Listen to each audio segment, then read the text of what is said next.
Very good morning students. आज हम जिस टॉपिक पर डिस्कशन करने वाले हैं उस टॉपिक का नाम है गवर्नमेंट बजट। आपके एग्जाम्स आने वाले हैं और हम एक क्विक रिव्यू दे देते हैं कि गवर्नमेंट बजट क्या है। देखिए, अगर आसान भाषा में बात की जाए ना, तो जैसे एक देश है, जैसे हमारा देश है भारत, ठीक है। अब भारत को क्या होता है, प्रॉपरली रन करने के लिए प्लानिंग की ज़रूरत होती है। होता क्या है कि देखिए, हमने गवर्नमेंट को चुना है। अब गवर्नमेंट क्या होती है, हमारे लिए ही, हमारे वेलफेयर के लिए ही बहुत सारे एक्सपेंडिचर्स करती है। जैसे आप देखेंगे तो लॉ एंड ऑर्डर मेंटेन करना ये गवर्नमेंट का काम है, ठीक है। जितने गवर्नमेंट एम्प्लॉइज हैं उनको सैलरीज भी देना है। पर सवाल ये उठता है, इन सब के लिए पैसा भी तो चाहिए ना, रिसिप्ट भी तो चाहिए। तो गवर्नमेंट क्या करती है, एक डॉक्यूमेंट बनाती है जिसका नाम बजट होता है, जिसमें वो एक एस्टीमेट बता देती है कि एक साल में कितने रिसिप्ट और एक्सपेंडिचर हो सकते हैं, जिससे हम देश को प्लान्ड डेवलपमेंट की ओर ले जा सकें। तो इस हिसाब से अगर बोला जाए तो जब आप बोलते हैं गवर्नमेंट बजट, जब आप कहते हैं गवर्नमेंट बजट, तो गवर्नमेंट बजट क्या है? तो गवर्नमेंट बजट एक एनुअल स्टेटमेंट है। एनुअल स्टेटमेंट है जिसमें होता क्या है, आइटम वाइज एस्टीमेट होते हैं। आइटम वाइज एस्टीमेट होते हैं। देखो, एस्टीमेट क्यों होते हैं? क्योंकि एक्चुअल तो कोई भी नहीं बता सकता कि कितना रिसिप्ट एंड एक्सपेंडिचर है, तो इसमें आइटम वाइज एस्टीमेट होते हैं रिसिप्ट एंड एक्सपेंडिचर के एक फिस्कल ईयर में। फिस्कल ईयर मतलब फाइनेंशियल ईयर में। तो फिर पढ़ते हैं हम लोग, गवर्नमेंट बजट क्या है? Government budget is annual statement containing item wise estimate of receipt and expenditure in a fiscal year, एक फिस्कल ईयर में। अब इसमें से जो जरूरी बातें निकल कर आती है और जो हम समझ सकते हैं बेहतर तरीके से, वो ये है कि government budget item wise estimate show करता है। Government budget item wise estimate show करता है। दूसरी बात हम जो समझ सकते हैं वो ये है कि गवर्नमेंट बजट फिस्कल ईयर का बनाया जाता है। फिस्कल ईयर का मतलब होता है फाइनेंशियल ईयर। तीसरी बात आपको ध्यान रखना है, गवर्नमेंट बजट को हमारे देश में प्रेजेंट करते हैं फाइनेंस मिनिस्टर। जैसे अभी निर्मला सीतारमन जी हमारी फाइनेंस मिनिस्टर है, और इसका टाइम पीरियड होता है 1 फरवरी एवरी ईयर, अनटिल कोई दूसरी डेट डिसाइड ना हो। 1 फरवरी में ये क्या होता है, अनाउंस किया जाता है बजट। जैसे आप देखिए, बजट आने ही वाला है।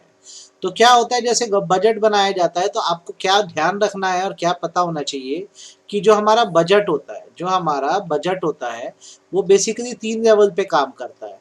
जैसे हमारे देश की सेंट्रल गवर्नमेंट जब बजट बनाती है तो उस बजट को हम लोग कहते हैं यूनियन बजट। ये बजट पूरे देश का होता है। सिमिलरली जो स्टेट गवर्नमेंट होती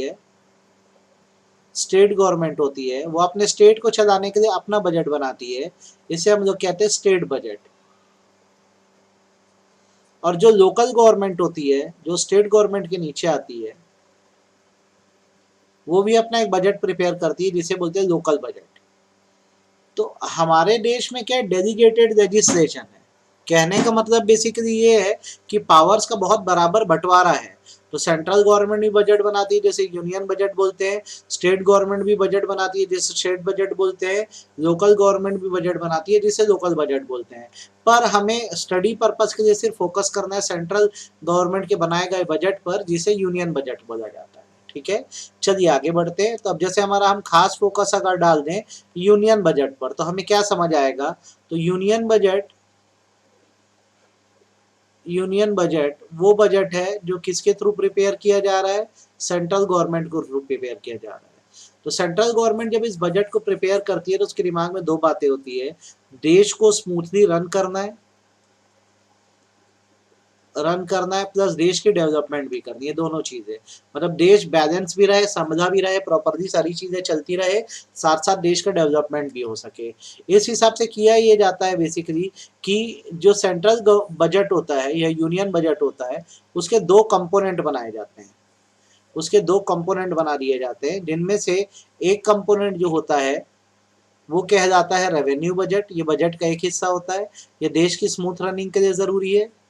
और दूसरा हिस्सा जो बजट का होता है उसको हम लोग बोलते हैं कैपिटल बजट। तो हमारा जो यूनियन बजट होता है वो दो पार्ट्स में डिवाइडेड होता है, रेवेन्यू बजट और कैपिटल बजट। यहाँ पे रेवेन्यू बजट का मतलब होता है वो बजट जिसमें दो चीज़ें कवर होती हैं। एक होती है रेवेन्यू रिसिप्ट्स। रेवेन्यू रिसिप्ट जो होती है वो रिकरिंग रिसिप्ट्स होती है सरकार की, वो पैसा है जो डेली सरकार के पास आता है रनिंग बेसिस पे। इन रेवेन्यू रिसिप्ट से जो खर्चे उठाए जाते हैं उसे बोलते हैं रेवेन्यू एक्सपेंडिचर। ये रेगुलर नेचर के खर्चे हैं जिसको गवर्नमेंट को करना होता है। इससे ना एसेट पे कोई फर्क आता है ना लाइबिलिटी पे कोई फर्क आता है। जैसा अगर मैं आपको बताऊं रेवेन्यू एक्सपेंडिचर में क्या आता है, तो लॉ एंड ऑर्डर मेंटेन करने के पीछे अगर कोई खर्चा है तो वो रेवेन्यू एक्सपेंडिचर है। सिमिलरली अगर गवर्नमेंट एम्प्लॉइज को सरकार सैलरी दे रही है या पेंशन दे रही है तो वो भी रेवेन्यू एक्सपेंडिचर का खर्चा है। एडमिनिस्ट्रेटिव एक्सपेंस है गवर्नमेंट के बहुत सारे, एडमिनिस्ट्रेटिव एक्सपेंस है, ये भी कौन सा खर्चा है, तो ये भी जो है वो रेवेन्यू एक्सपेंडिचर का खर्चा है। ठीक है, तो अब खर्चा है तो भैया रिसिप्ट भी चाहिए, तो उसके लिए पैसा कहाँ से आए गवर्नमेंट के पास, तो गवर्नमेंट ने इसमें सोर्स बना के रखे हैं। गवर्नमेंट का एक सोर्स जो है वो कहलाता है टैक्स सोर्स, मतलब मेन रेवेन्यू रिसिप्ट या वो पैसा जो रेगुलरली गवर्नमेंट को आता है टैक्स के रूप में। अब आप सभी जानते हो टैक्स आपकी इनकम से दिया जाता है, तो इस हिसाब से अगर टैक्स बोला जाए तो टैक्स गवर्नमेंट दो तरह से कलेक्ट करती है। डायरेक्ट टैक्स, इसमें भी जो आपकी इनकम से दिया जा रहा है इनकम टैक्स है, इनकम टैक्स है। और दूसरा जो कंपनियों से दिया जा रहा है वो कॉरपोरेशन टैक्स है, कॉरपोरेशन टैक्स है। सिमिलरली इनडायरेक्ट टैक्स भी गवर्नमेंट क्लेम करती है। इनडायरेक्ट टैक्स मतलब जैसे जीएसटी जिसका बर्डन कस्टमर पे जाता है। ठीक है, तो टैक्स सोर्स एक बहुत बड़ा सोर्स है रेवेन्यू रिसिप्ट का। दूसरा सोर्स टैक्स सोर्स के अलावा जो है वो है नॉन टैक्स सोर्सेस। ये बच्चों बहुत अच्छे से पढ़ देना तुम लोग, नॉन टैक्स सोर्सेस, इसमें तो बिल्कुल एकदम परेशानी आपको आनी नहीं चाहिए। नॉन टैक्स सोर्सेस मतलब टैक्स के अलावा गवर्नमेंट को पैसा कहाँ कहाँ से आता है, तो इसमें सबसे पहले पैसा आता है प्रॉफिट।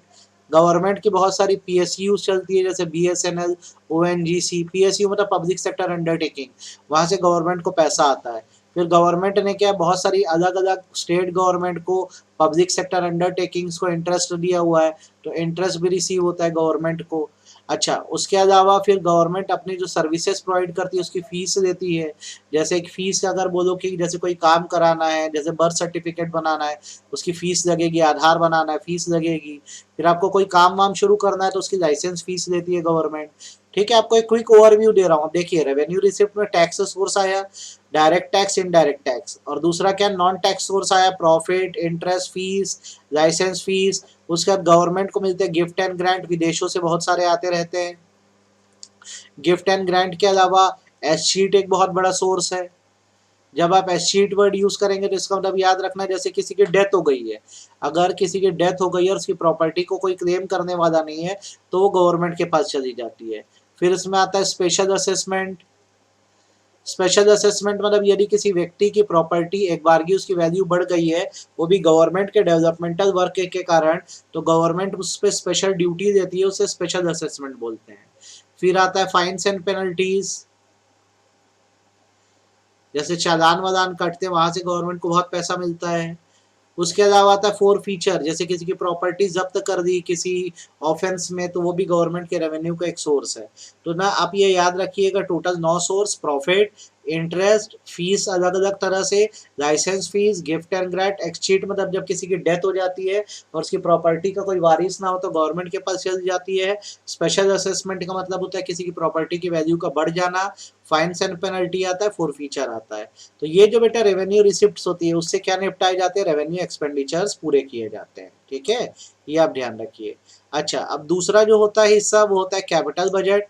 कैपिटल बजट वो बजट होता है जो या तो आपकी एसेट पे इफेक्ट डालेगा या तो आपकी लाइबिलिटीज पे इफेक्ट डालेगा। तो ये जो हमारा कैपिटल बजट होता है, जो हमारा कैपिटल बजट होता है, इसके दो कंपोनेंट होते हैं। जैसे रेवेन्यू बजट के थे ना दो कंपोनेंट, इसके भी दो कंपोनेंट होते हैं। एक होता है कैपिटल रिसिप्ट, बहुत अच्छे से सीख लो। एक होता है कैपिटल रिसिप्ट और दूसरा होता है कैपिटल एक्सपेंडिचर, कैपेक्स। बेटा ये जो कैपिटल एक्सपेंडिचर, कैपिटल रिसिप्ट है, इसलिए की जा रही है ताकि देश की तरक्की हो सके। तो कैपिटल रिसिप्ट एक लमसम अमाउंट होता है जिसके होने से या तो आपकी जो लाइबिलिटीज हैं वो इंक्रीज होगी या तो आपकी जो असेट्स है वो डिक्रीज होगी। जैसे कहने का मतलब है गवर्नमेंट ने मान लो बोरोइंग करी, गवर्नमेंट ने मान लो बोरोइंग करी, ध्यान से समझना मेरी बात को, बोरोइंग करी तो बोरोइंग करने से क्या हुआ, गवर्नमेंट ने वर्ल्ड बैंक या अलग अलग सोर्सेज से मनी बोरो किया तो पैसा तो आया, एक लमसम अमाउंट आया, कैपिटल रिसिप्ट आई, लेकिन इससे गवर्नमेंट की लायबिलिटी बढ़ गई। सिमिलरली गवर्नमेंट ने कुछ बहुत सारी स्कीम्स चलाई, गवर्नमेंट स्कीम्स चलाई और उस स्कीम्स के थ्रू पैसा दिया। एग्जाम्पल के तौर पे आप ले सकते हो सुकन्या समृद्धि योजना, SSY।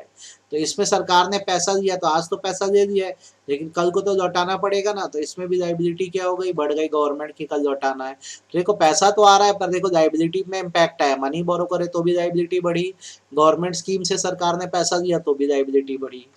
अच्छा, तीसरी चीज, जैसे गवर्नमेंट ने डिसइन्वेस्टमेंट किया, डिसइन्वेस्टमेंट किया या सेल ऑफ प्रॉपर्टी करी या सेल ऑफ असेट करी, तो अगेन गवर्नमेंट को पैसा तो आया लेकिन आप इसका इम्पैक्ट देखोगे तो क्या हो रहा है, गवर्नमेंट की एसेट कम हो गई है। ठीक है, सिमिलरली गवर्नमेंट को लोन रिकवरी हुई, मतलब सारी स्टेट गवर्नमेंट्स ने जो लोन लिया था सेंट्रल गवर्नमेंट से वापस कर दिया, लोन वापस तो किया लेकिन इससे क्या हुआ, असेट रिड्यूस हो गई गवर्नमेंट की, ये ध्यान रखिएगा। तो कैपिटल रिसिप्ट में चार चीजें याद रखना, बोरोइंग, गवर्नमेंट स्कीम, डिसइन्वेस्टमेंट और recovery of loan. Sir recovery of loan नहीं समझ आया, अरे जब गवर्नमेंट ने लोन लिया था तो सारी स्टेट गवर्नमेंट से प्रॉपर्टीज रखवाई थी, अब ये लोग जब लोन वापस कर देंगे स्टेट गवर्नमेंट तो सबकी प्रॉपर्टी वापस करनी होगी तो असेट घट जाएगी। ठीक है, तो ये ध्यान रखना है कैपिटल रिसिप्ट। और इसी कैपिटल रिसिप्ट से क्या करना है, कैपिटल एक्सपेंडिचर। तो कभी भी याद रखना जब कैपिटल एक्सपेंडिचर करेंगे तो इससे क्या होगा, जस्ट अपोजिट होगा बेटा, यहाँ लाइबिलिटी बढ़ रही थी ना तो यहाँ पे लाइबिलिटीज घटेगी, यहाँ पे लाइबिलिटीज घटेगी और एसेट बढ़ेगी। सर ये कैसे, तो जब आप कैपिटल एक्सपेंडिचर करते हो तो आप किस चीज में करते हो, किसी एसेट को खरीदने में करते हो, परचेज ऑफ एसेट में करते हो, या गवर्नमेंट हो तो देखो डेवलपमेंट एक्सपेंसेस करेगी, जैसे फ्लाईओवर बनाना, डैम बनाना। तो हो क्या रहा है, जैसे खर्चे हो रहे हैं तो आप देखोगे ना तो इससे गवर्नमेंट की एसेट इंक्रीज हो रही है। अच्छा, गवर्नमेंट ये भी कर सकती है कि जो उसने लोन लिए हुए थे अलग अलग, तो सारे के सारे लोन क्या कर दे, वापस कर दे। तो जैसे गवर्नमेंट बोलती है हम अपने लोन वापस कर रहे हैं तो इससे लायबिलिटी क्या होगी गवर्नमेंट की, रिड्यूस होगी।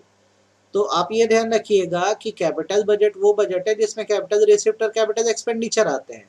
कैपिटल रिसिप्ट से आपकी लायबिलिटी बढ़ती है, एसेट घटती है, और कैपिटल एक्सपेंडिचर से लायबिलिटी घटती है, असेट बढ़ती है। तो चलिए एक अब क्विक रिव्यू इसका हो जाए, हमने जो जो पढ़ा अभी, हमने जो पढ़ा है वो ये पढ़ा है कि बजट क्या होता है, गवर्नमेंट बजट क्या है, ठीक है, एनुअल स्टेटमेंट है जिसमें आइटम वाइज एस्टीमेट होते हैं। गवर्नमेंट बजट होता है, फाइनेंस मिनिस्टर प्रेजेंट करती है 1 फरवरी एवरी ईयर को। 3 लेवल पे होते हैं budget, union, state, local. Budget के 2 कंपोनेंट है, रेवेन्यू, कैपिटल। रेवेन्यू बजट में रेवेन्यू रिसिप्ट और रेवेन्यू एक्सपेंडिचर आता है, कैपिटल बजट में कैपिटल रिसिप्ट, कैपिटल एक्सपेंडिचर आता है। आप इतना एक बार पढ़िएगा, बताइएगा समझ आए, फीडबैक दीजिए, फिर आगे बढ़ेंगे हम लोग।